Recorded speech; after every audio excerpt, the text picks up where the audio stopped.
இன்னைக்கு நல்லா தோசை தொட்டு சாப்பிட்ற மாதிரியும் இட்லி தொட்டு சாப்பிட்ற மாதிரி ஒரு சூப்பரான சட்னி பார்க்க போறோம். அதாவது மதுரை பூண்டு கார சட்னி. மதுரையில் சுட சுட இட்லியோட வச்சு சாப்பிட்றதுக்கு எல்லாருமே விரும்புவாங்க.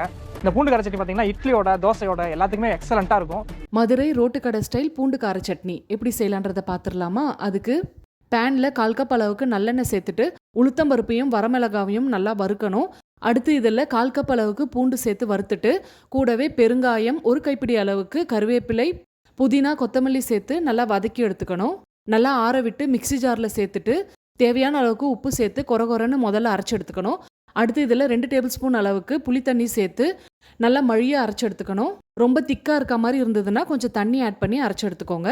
அடுத்ததாக பேனில் எண்ணெய் ஊற்றி கடுகு, உளுத்தம்பருப்பு, கருவேப்பிலை சேர்த்து நல்லா பொரிஞ்சதும் அரைச்சி வச்சுருக்கிறத சேர்த்து லோ ஃப்ளேமில் வச்சு பொறுமையாக கிளறி எடுக்கணும்.